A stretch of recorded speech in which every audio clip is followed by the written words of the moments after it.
What's poppin', y'all? It's your girl, No Need Juice, and welcome to Brain Squeeze, your go-to drop of juice for what is happening right now. And happy Friday! We made it to another end of the week, you guys. So if you are not new to this and you are true to this, you should already know what that means. Okay, it means we have to get into the weekly squeeze, which is a rundown of some of the hottest topics and conversations that we didn't get to have throughout the week because so much other juice was being dropped. But listen, we're about to do it right here, right now. And honestly, one of the first things that I even want to bring up right now before we even get into the juice is an update, because earlier this week we talked about Texas Roadhouse, I think it's what it's called. Hold on, let me make sure that's what it's called. Yes, Texas Roadhouse, because allegedly there was an unverified group housed of about 400,000 servers, mostly white servers, I guess, who are claiming that the people who go to Texas Roadhouse, like black customers who go over to Texas Roadhouse, it was alleged that the workers, like the servers and the people in the back and things like that, they were licking on their fingers and touching on our food and doing stuff with the saliva, and it just was a whole lot going on. And I told y'all, listen, I just wouldn't go ahead and eat there at Texas Roadhouse. But Texas Roadhouse said they were going to do an investigation on the entire situation, because they were like, listen, we don't tolerate no discrimination, no hateration in this dancery. You know what I'm saying? And so they have tapped back in, and they have made another post, another statement, and they have said the post alleging the targeting of diners and food tampering has been proven as an online hoax. Our third-party online forensics firm, as well as multiple credible online publications, have confirmed this is a baseless rumor.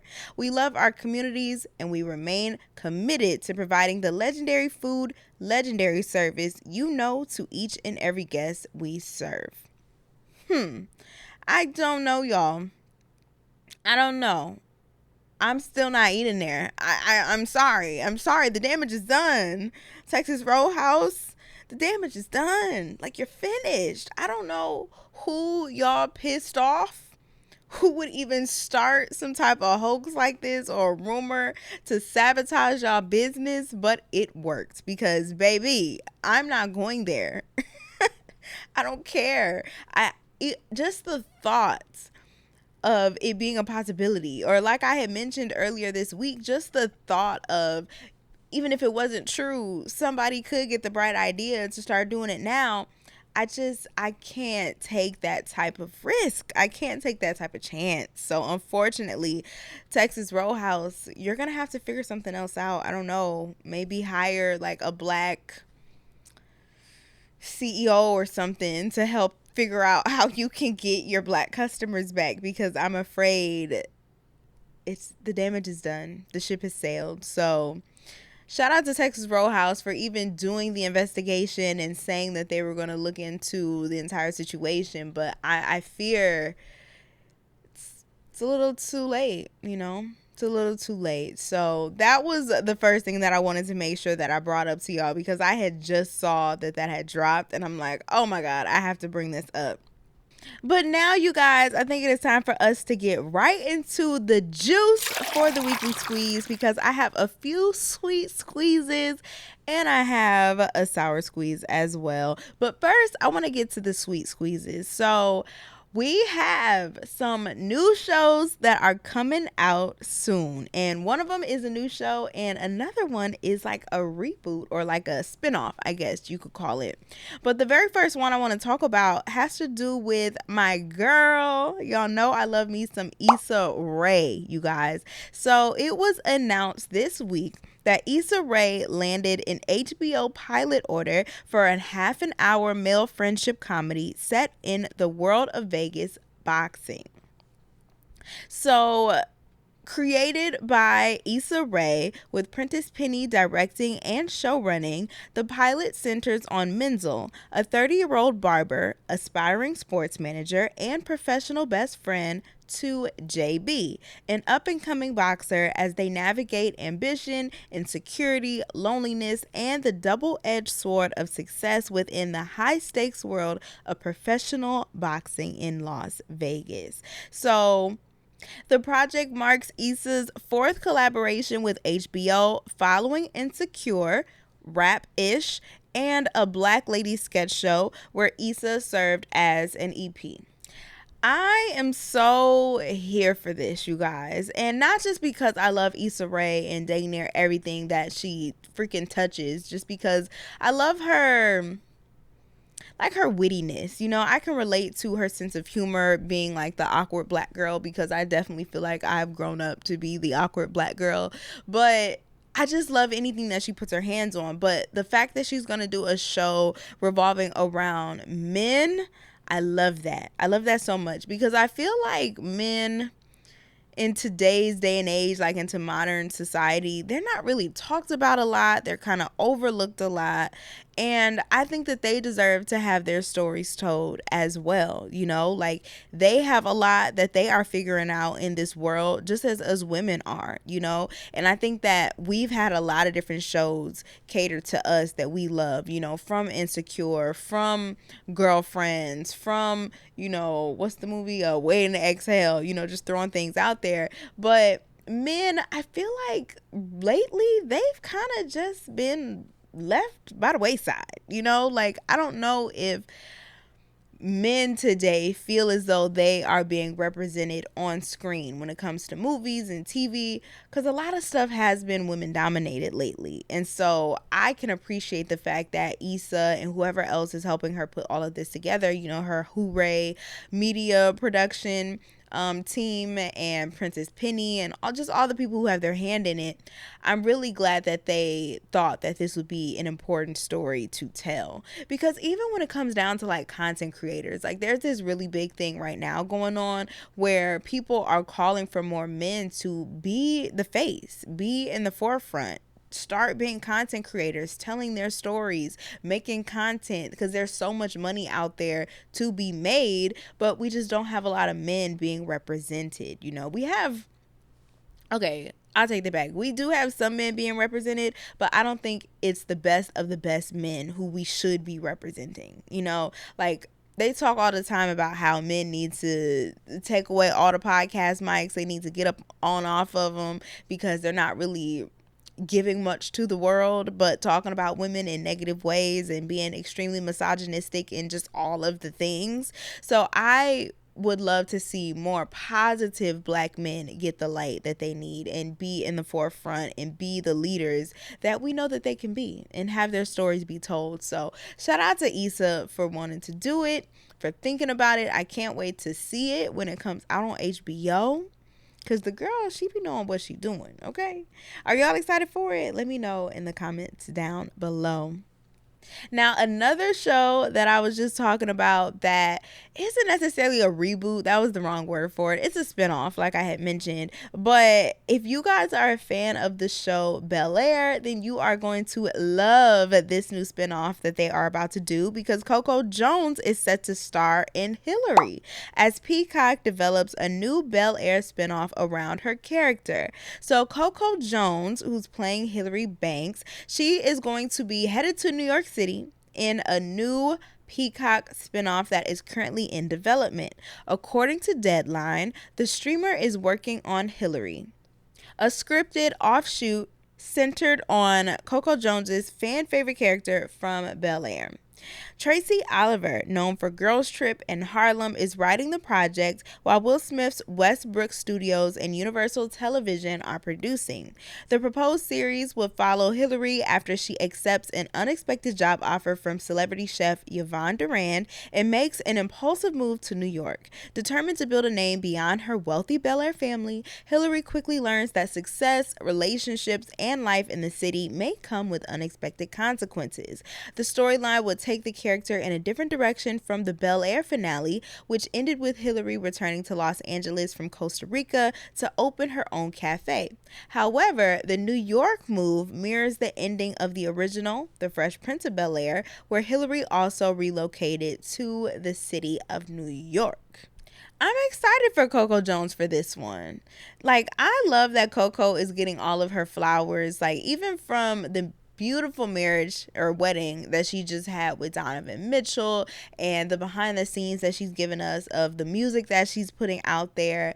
Like, I really want Coco to have her moment because I can relate in a sense, or maybe not relate, but I can empathize with her growing up, being a Disney kid, trying to make that transition from being a child star to an adult star, but people not really taking you serious because they only are looking at you for what you did with Disney and you being a kid and in all of these different shows and movies. And it's like that transition period can be definitely hard, especially as a dark-skinned Black woman too.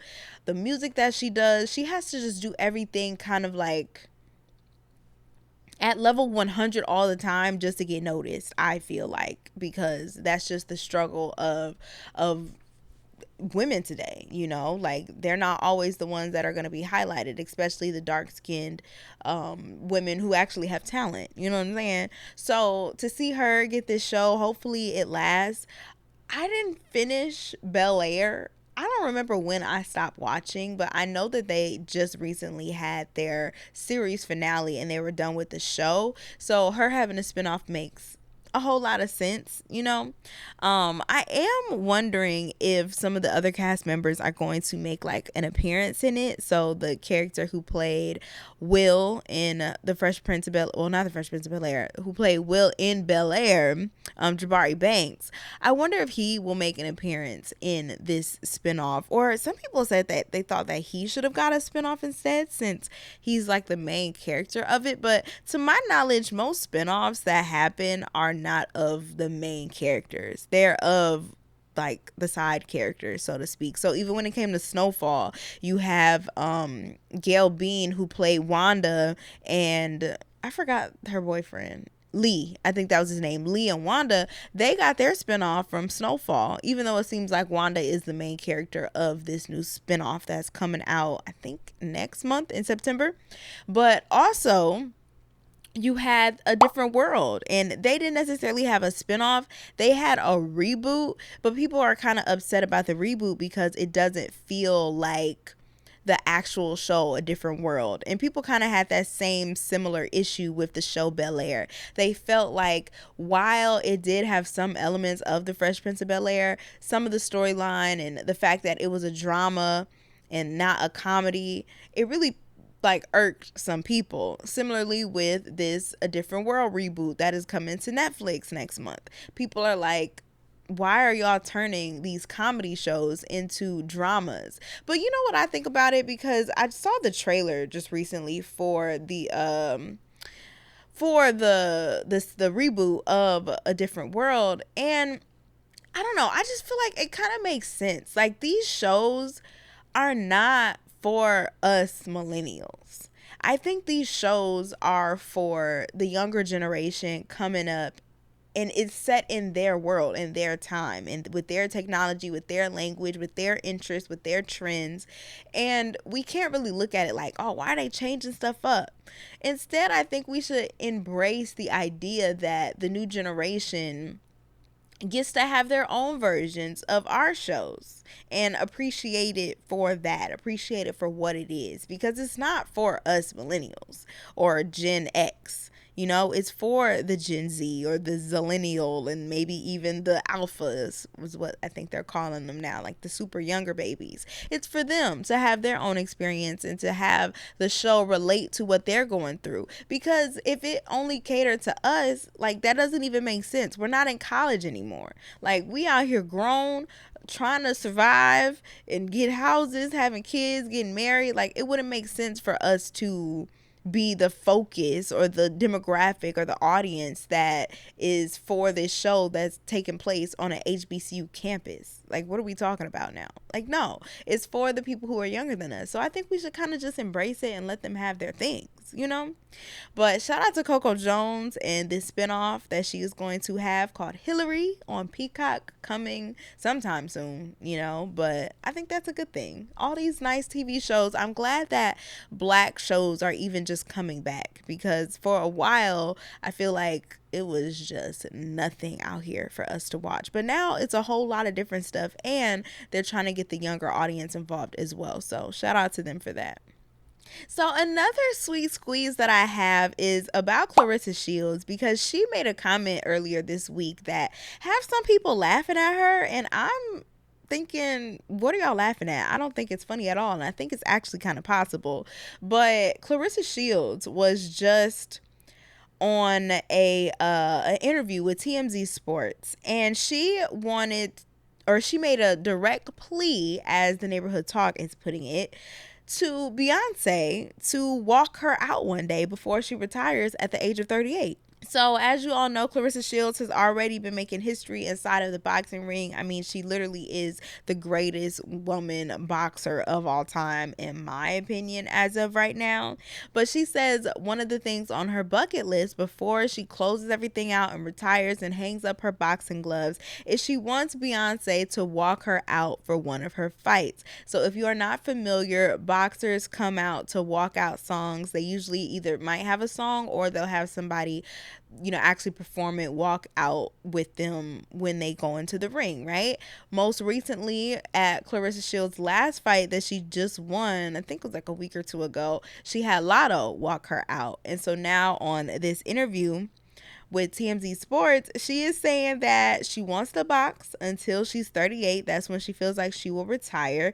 And so she says it gives her about 7 years to make the Beyoncé request happen. She said, quote, Beyoncé, listen, baby girl, before I retire, I need you to walk me out. And you know what? How she said it was really, she made it seem like in her mind, that wasn't impossible to get. You know, like, she's like, listen, I'm great. Beyonce's great. Why would she not? Like, let's do it. And a lot of people in the comments are kind of clowning her for that. But in my opinion, I think it's possible too.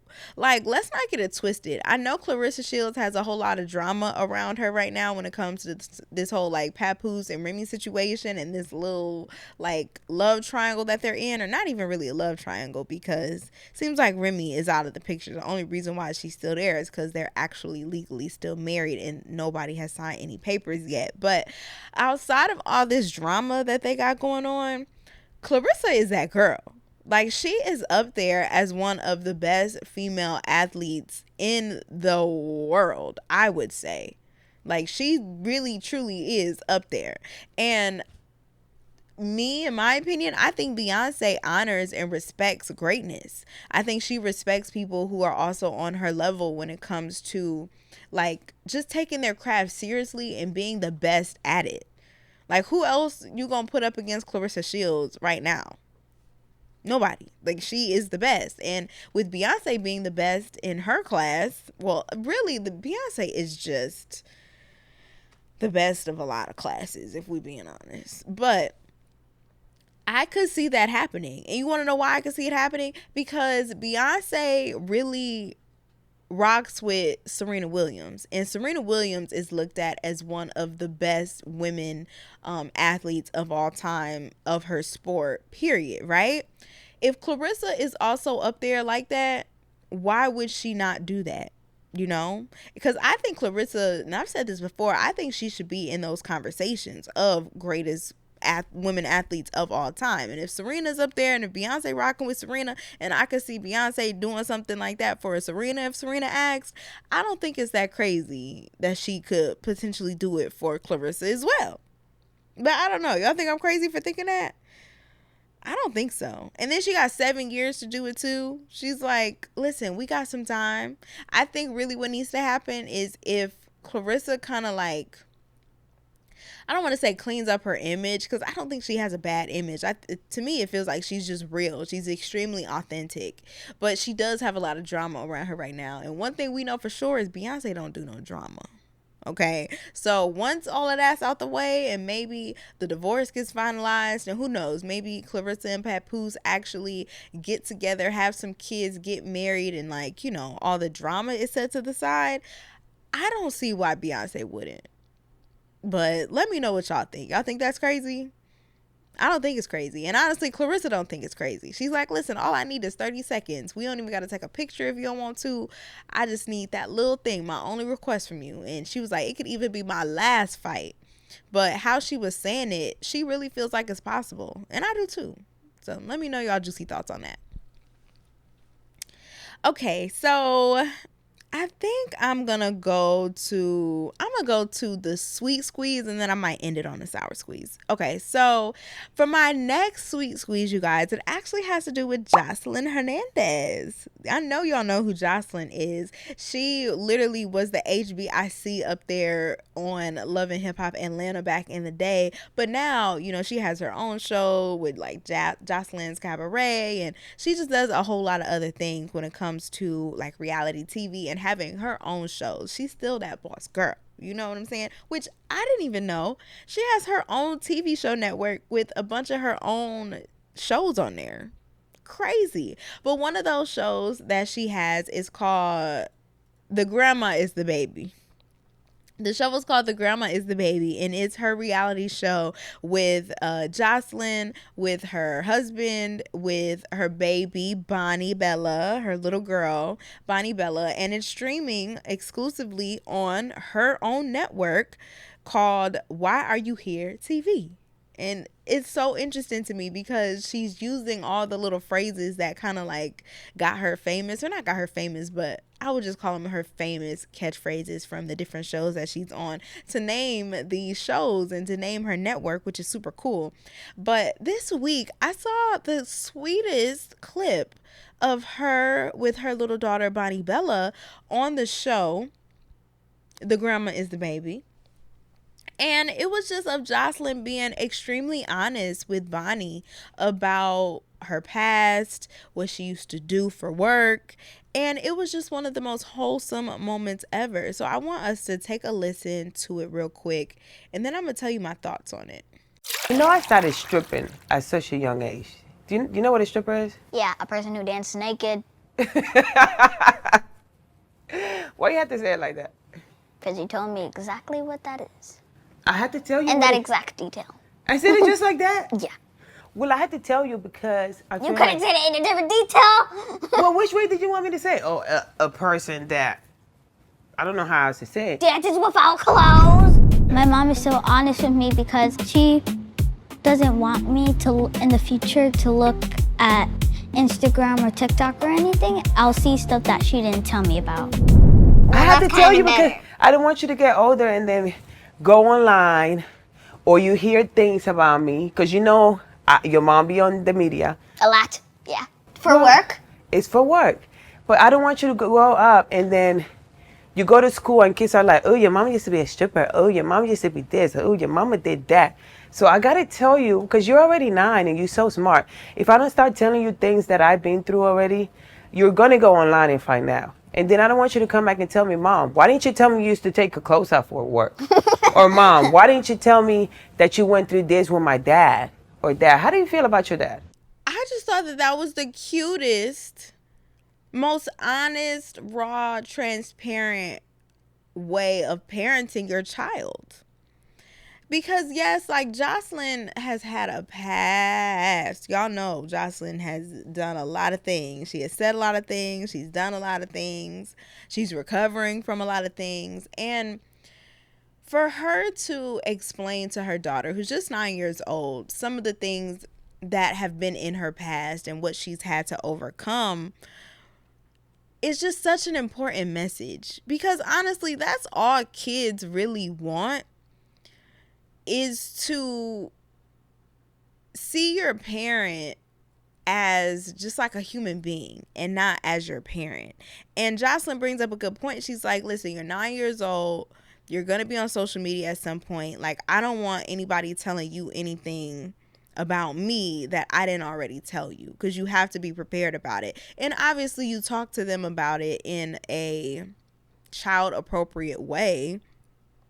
but you don't keep it from them. Because at the end of the day, and what I've realized too, is our parents at one point were not our parents, and they were just regular human beings with their own lives, their own dreams, their own goals, their own experiences that have shaped them before they even had you and even after they had you. Like, they were their own person first. And we all go through things. We all have to experience life in a different way. And some of those things might be bad. Some of them might be really big mistakes. Some of them might be things that we even regret at the end of the day, you know, at some point. But it's important to have that openness and just that vulnerability with your child, and to let them know who you were before they even got here, you know. So one, they're not blindsided, but two, I think it just grows the connection with your child a whole lot more, to be able to, because if you tell them about your mistakes that you made as a parent or before you were a parent, then they'll be more open to telling you the things that's going on in their lives as they're growing up, and they'll be able to trust you and just have that open communication and just that honesty that you want from your child as they are getting older. And it just was like so wholesome to me. And people are loving this clip because people are just human, man. It makes me think of Kim Kardashian too, and like what she's done in her past. And I wonder how if she has even broken that down to her kids. But it's not necessarily something you should be embarrassed of. It's just the truth. It's just the truth. This was the life that I lived before you. And, you know, I'm not recommending it. And, you know, I might not be proud of it, but this is who I am. And you will be surprised how smart and how understanding your child actually will be when you just tell them the truth and you're just open and honest with them. Because like she said, Bonnie is 9 years old right now, but she fully understands, you know, for as much as she can as a 9-year-old, but she fully understands what her mom is telling her. And so I think it's important that we have these conversations with kids and just be real and honest and raw with them, because that's really all they want. Like, don't just tell them to go do something without explaining it sometimes. You know, I think that us millennials, we kind of were traumatized by our parents. We were traumatized by a lot of stuff. Like, it's so rough being a millennial, but I think we were just told things, but things weren't explained to us. You know, like if your mama told you go in the other room, you go in the other room. If your mama told you to eat your vegetables or whatever, you eat your vegetables. If your mama said don't say this or don't do that and you ask why, it's like, don't back talk me, don't ask questions, don't question me. But I think that doesn't help anything. I think kids are curious, and kids deserve to actually have answers to their questions. And I don't look at it all the time as talking back or sassing or any of that stuff. But Joseline's doing a really great job with Bonnie. Like, Bonnie's so smart. So smart. I think I saw another clip of her saying that after school she's in like entrepreneurship and reading classes or something like that. But she's well beyond her years, like way far past what I thought 9-year-olds could understand. Because there's even another clip going around of her talking about Stevie J, because Stevie J is Bonnie's real father. But she was asking Bonnie how she felt about her dad, and even her response with that, she's like, I love my dad. I think he's a decent dad. Like, he's good and he's bad because, you know, I wish he'd spend more time with me, but also he lies a lot, and I don't want to tell him that he lies a lot because I'm sure people tell him that a lot and he might feel bad for that. Like, she has emotional intelligence, all of the things at just 9 years old. And so it's so sweet to see Joseline raising her, because it seems like Joseline needed Bonnie in order to become a better person and become a better woman and, you know, start her healing journey, because now she has this little baby that she had to grow up, and she did such a great job, and she's pregnant again. So congratulations for the new bundle of joy that you are cooking up in your belly. But yes, Joseline should get all of the credit right now, because how she's raising Bonnie Bella is so impressive to me, and I just really liked that clip a lot. So I don't know. What do y'all think? Like, if you, because I just think about me, I would love for, like, my parents to just tell me about their life, I guess, like before they had me and who they were and what they did. It seems like sometimes things can be really like hush hush, but it's important to have those conversations with your kids because I think they just can look at you a little different in a good way, not a bad way. All right, you guys. So last thing that I'm going to bring up is actually a sour squeeze, and it has to do with Lil Durk. Now, listen, Lil Durk situation he got going on right now, I'm not even about to act like I know 100% of everything that's going down. I kind of got the rundown, like I got the gist. So his trial started this week for a murder for hire case in the death of Quando Rondo's cousin. They are alleging that Lil Durk, he's a rapper. If y'all don't know who he is a rapper out of Chicago. But they are alleging that Lil Durk has something to do with or even hired a hit for Quando Rondo that ended up not getting Quando Rondo and ended up getting his cousin instead in retaliation for the death of King Von, who was close to Lil Durk. You following me? All right, you following me. So the trial started this week, and there have been a few people who have taken the stand, and some people are like, yo, this is kind of crazy, the things that they are alleging on to Lil Durk. But one specific man is catching everybody's attention right now, and it has to do with a brother by the name of OTF Jam.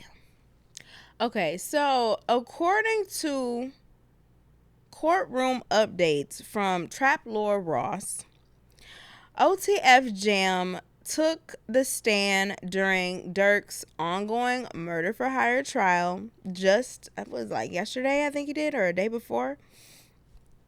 And OTF Jam explained on the stand that his decision to cooperate with authorities came partially from the guilt he carried over the death of the cousin of Quando Rondo that got killed in the mishap that happened when they were trying to kill Quando Rondo.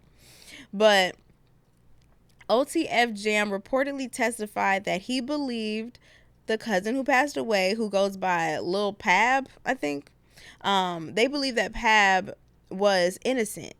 And Jam reportedly said that he became angry with Lil Durk for allegedly putting him in a situation involving people that he did not know. Jam reportedly called the alleged hit selfish and claimed that he didn't even know King Von, whose death prosecutors say was connected to the alleged retaliation. He also reportedly criticized another person involved, saying he never wanted to be placed in that situation with him. Despite everything, OTF Jam admitted that he still has love for his former friend, Lil Durk. However, when it comes to respect, he made his feelings clear and reportedly telling the court that he no longer respects Lil Durk. So because he don't have no respect for Lil Durk, you can't make this up, y'all. Because he feels like he has no respect for Lil Durk anymore, because he made him go allegedly kill an innocent person over another person who he didn't even know like that, talking about King Von. He's like, I don't have no respect for Buddy, so I'm going to go on a trial and say that, you know, what actually happened. I'm going to go on there and say, listen, the brother's guilty. He's put me up to this, and he need to go ahead and go to jail because it don't need to be me. That's what I'm gathering from this whole situation.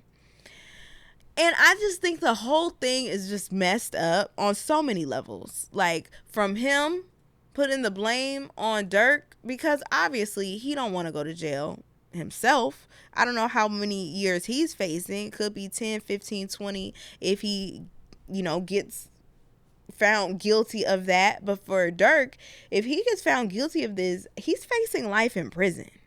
So I guess this OTF Jam dude is like, listen, it's his life or mine. And I already been jammed up before. I'm not trying to get jammed up again. Pun intended with his name. But he's like, listen, I lost respect for Buddy because he had me go do this allegedly and I didn't want to do it. But see, this is my issue. I have a few issues with that. One, You mean to tell me if it was somebody who you did know, you wouldn't have lost respect for him? And you wouldn't be snitching right now? Crazy work. Crazy work. That's crazy to me. 2, Durk made you kill this brother? Allegedly? Like, you didn't have no mind of your own to be like, you know what? I don't want to go do that. Like, if you're saying Durk set all of this up and hired whoever and you got the inside scoop on it and you're just saying, like, hey, like, why did you have to do it in the first place? Especially if you come from a background where you already been locked up before and you know what that experience is like. You would think that you wouldn't be putting yourself in compromising positions to get put back in that same place. But to be blaming him and saying like, oh, I lost respect because he da da da da, and I was working with the cops because I ain't had no respect for him no more. That's so lame to me. That is so lame to me. And hypocritical, honestly. Extremely hypocritical. Because you should have just got yourself not in that situation in the first place and never did whatever they allegedly were saying that you tried to do. But really, the thing that gets me about this whole thing is the entire situation could have been prevented. Durk allegedly didn't have to hire anybody, if he even did. I'm not accusing anybody of anything. I'm not saying anybody is guilty. But if he actually did do that, that was so unnecessary. And I remember when he went on, I think it was like Wallow and Gilly's show before all of this went down, because he was upset about what happened with King Von, and Wallow and Gilly and them were trying to tell him, like, listen, don't go out here retaliating, brother. Like, you got way too much to lose now. You got way too much at stake now, and it's not worth it. Don't do it, you know? And I just think back to that moment because it went viral, the clip did. And I just wonder if Durk thinks about that moment now that he is on this trial. I wonder if he did, because it didn't have to go that way at all. Like, it didn't have to go like this, you know? And I don't know if he's going to be found guilty. Like, obviously the trial is still going on, so I'll keep y'all updated when it comes to that. But it's just a sad situation. But also, it's kind of crazy that, like, if he did do it, he gonna have to eat that. Like, he just gonna have to eat it, because you gotta know the consequences before you do anything. And if you really did hire somebody to murder somebody else, you shouldn't be getting off on that just because you're a rapper and people like you. Like, I don't think being a rapper and being liked and being a public figure should be a pass for being able to allegedly hire someone to kill somebody else. And that's a little bit too much of what I'm seeing on social media. Like, more people are mad at this OTF Jam dude because he's snitching on Durk than they are at Durk for actually allegedly hiring somebody to kill somebody else. And that's what's problematic to me as well. But it's all messed up. They all wrong, honestly. But we're going to wait and see what actually happens with the trial. But I mean, I hope it's just not true. But like I said, I don't know 100% of everything that's going on. I'm not like in the streets, like my ear not to the streets like that. So I'm sure people in the streets know what's real and what's not already. But for what has been presented, I hope it's not true. But if it is true, it's unfortunate. For sure. It is unfortunate because it didn't have to go that way. And I just want my community to know that they have better choices out there than the ones that they pick that can ruin their life, their family's life, or someone else's life for a very long time or even forever. You just got to think twice with those types of things. But that is going to wrap up this episode of the Weekly Squeeze for this week on this lovely Friday. Let me know your thoughts, y'all. It was a lot that we covered here today, and there was so much more that we could have gotten into, because I still didn't even get into Meta, because they got to cough up like $16+ billion over a settlement that I had talked about months ago. So I might actually dive into that next week. So make sure you guys are tapped into it. But for right now, let me know you guys' juicy thoughts either in the comments down below on YouTube, because I am recording this for YouTube. For all of my audio listeners right now, if you want to watch the episode, make sure you guys go over to my channel at, I think it's Carrie Noni, or it might be Noni Juice. Look it up. I don't know. But hit me up on social media as well and tell me your juicy thoughts if you want to do it that way, because we could do it any way you want to do it, baby, you know. So hit your girl up at Carrienoni_, that is CARRIENONI_. But that's gonna wrap up this episode, you guys, of Brain Squeeze, your go-to drop of juice for what is happening right now. I am your girl Carrienoni, aka Noni Juice, always keeping it juicy, and Lord willing, I'm gonna catch you guys in my next episode. But I hope y'all have an amazing weekend. Until then, be safe, reflect on life, do something for yourself. Don't go messing up nobody else's day, as Miss Tabitha Brown would say. But I appreciate y'all so much for tapping in and getting this drop of juice today. I'm gonna see y'all later. Bye.